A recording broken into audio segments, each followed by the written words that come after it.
வணக்கம் friend, welcome to DFC Samayal Kitchen. இன்னைக்கு நம்ம சேனல்ல பார்க்க போற ரெசிபி வந்து தோசை எப்படி செய்யறதுன்னு இந்த வீடியோவில் உங்கள்கிட்ட நுணுக்கமாக காட்ட போகிறேன். இதில் வந்து முக்கியமான விஷயம் வந்து தோசை மாவு வந்து பர்ஃபெக்டாக வர்றதுக்கு நம்ம போடுற பொருட்களும் அதே சமயத்தில் கரெக்டான அளவுலையும் நம்ம செயல் முறையில் தான் இருக்குது. அதனால இந்த வீடியோவை வந்து ஸ்கிப் பண்ணாமல் பாருங்கள். இப்போ தான் வந்து முழுமையாக உங்களுக்கு தெரிய வரும். இந்த வீடியோவில் வந்து கிராம் கணக்கில் போடுறத உங்கள்கிட்ட காட்ட போகிறேன். அதுக்கு முன்னுக்கு தோசையை பற்றி கொஞ்சம் சில விஷயங்கள் உங்கள்கிட்ட சொல்ல போகிறேன். தோசை வந்து ஒரு சத்தான உணவு. தோசையில் வந்து புரோட்டீன் இருக்குது, குறைவான கேலரிஸ், அதே சமயத்தில் இது வந்து சட்டுன்னு செரிமானமாகும்.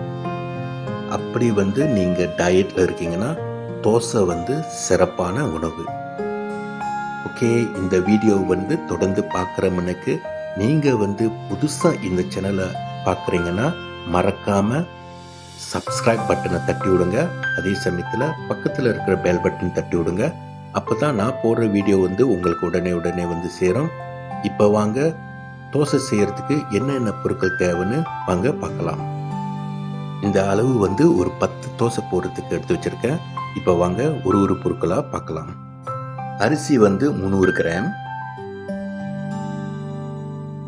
உளுந்து வந்து 100 கிராம்,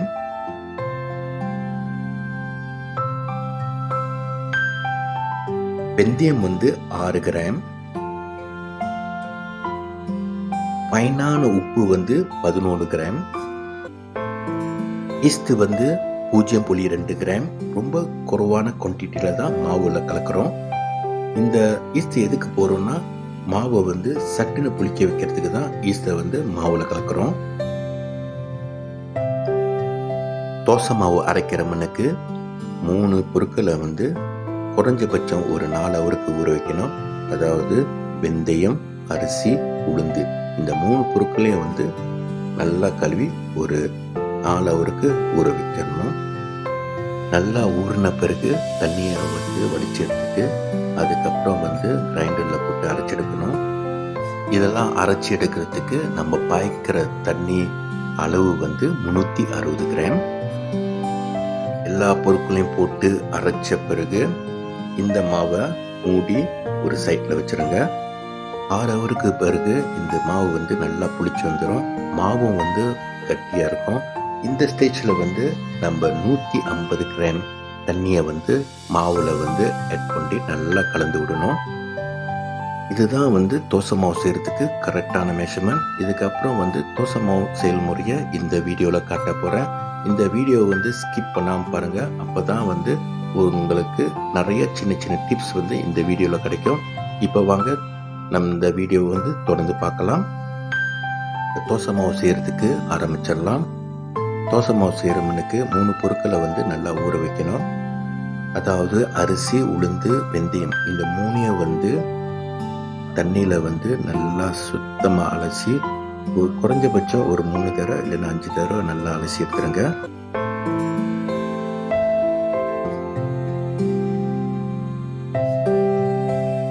நல்லா சுத்தமாக அலசின பிறகு அதுக்கப்புறம் வந்து அது உள்ளுக்கு தண்ணியை ஊற்றி ஊற வைக்கணும். தண்ணியோட லெவலில் பார்த்தீங்கன்னா ஒரு 20 சென்டிமீட்டர் உயரத்தில் இருக்கணும். இப்போ வந்து இதை மூடி ஒரு 4 ஹவருக்கு ஊற வைக்க போகிறேன்.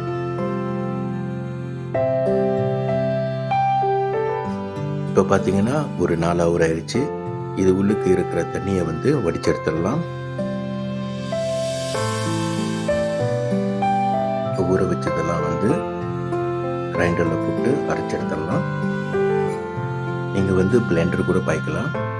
இதை அரைச்செடுக்கிறதுக்கு 360 கிராம் தண்ணியை வந்து உள்ளுக்கு ஊற்றிடுங்க. இப்போ நல்லா அரைச்சிக்கிட்டு இருக்கிற போதே நம்ம உப்பையும் சேர்த்துடலாம். அது கூட வந்து ஈஸியும் சேர்த்துடலாம். ஒரு 15 நிமிஷம் வந்து நல்லா மாவை அரைச்சி வரத்துக்கு விட்டுருங்க. தோசை மாவு செய்கிறதுக்கு கிரைண்டர் வந்து பொருத்தமாக இருக்கும். நம்ம வந்து பிளெண்டர் கூட பாய்க்கலாம். பிளெண்டர் பாய்ச்சோமா ஒவ்வொரு டைமும் நம்ம வந்து தட்டிக்கிட்டு இருக்கணும், அதை கலரிக்கிட்டு இருக்கணும். இப்போ கிரைண்டர் வந்து ஒரு வாட்டி நம்ம போட்டோமா அதையே அரைச்சி எடுத்துகிறோம். இப்போ பார்த்தீங்கன்னா ஒரு 15 நிமிஷம் ஆயிடுச்சு. நம்ம தோசை மாவு வந்து நல்லா அரைச்சி வந்துருச்சு. முக்கியமான விஷயம் வந்து தோசை மாவு வந்து ரொம்ப மாவாகவும் அரைக்கக்கூடாது. தோசை மாவு வந்து கொஞ்சம் கொஞ்சம் தப்பி தப்பியாக இருக்கணும். அப்போ தான் வந்து நம்ம சுட்டு எடுக்கும் போது தோசை வந்து ரொம்ப நல்லாயிருக்கும். இப்போ இந்த தோசை மாவை வந்து ஒரு பவுலில் ட்ரான்ஸ்ஃபர் பண்ணிவிட்டு அதை மூடி வச்சிடலாம். இந்த தோசை மாவு வந்து புளிச்சு வரதுக்கு குறைஞ்சபட்சம் ஒரு 6 ஹவர் எடுக்கும். இப்போ பார்த்தீங்கன்னா கரெக்டாக 6 ஹவர் ஆயிடுச்சு. இப்போ வந்து நம்ம திறந்து பார்த்துடலாம். இப்போ பார்த்தீங்கன்னா தோசை மாவு வந்து நல்லா புளிச்சு வந்துருச்சு. இந்த ஸ்டேஜில் வந்து நம்ம தண்ணியை வந்து ஆட் பண்ணிடலாம். 150 கிராம் தண்ணியை வந்து ஆட் பண்ணுங்க. அதுக்கப்புறம் வந்து இதை நல்லா வந்து மிக்ஸ் பண்ணி விடுங்க.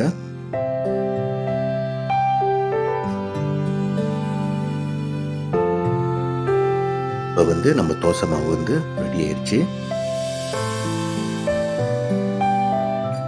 இப்போ வந்து நான்ஸ்டிக் பேன் எடுத்து தண்ணியை வந்து அதுக்கு மேலே தெளிச்சுட்டு இதை வந்து நல்லா சுத்தமாக தொடச்சிருங்க. அதுக்கப்புறம் வந்து தோசை மாவை வந்து நடுவில் ஊற்றி அந்த தோசை மாவை வந்து அப்படியே ஓரமாக தள்ளிட்டே போங்க. தோசை மாவை வந்து நல்லா சுற்றி விட்ட பிறகு மூடி எடுத்து மூடிடுங்க. நம்ம எதுக்கு மூடுறோன்னா தோசையோட மேல உள்ள லேயரும் கீழே உள்ள லேயரும் சரிசமமாக சட்டுன்னு குக்காய் வந்துடும். இப்போ வந்து 1.5 நிமிஷம் ஆயிடுச்சு. இந்த ஸ்டேஜில் வந்து நம்ம மூடி எடுத்துடலாம். மூடி எடுத்து ஒரு 30 செகண்ட் வந்து வெயிட் பண்ணுங்க.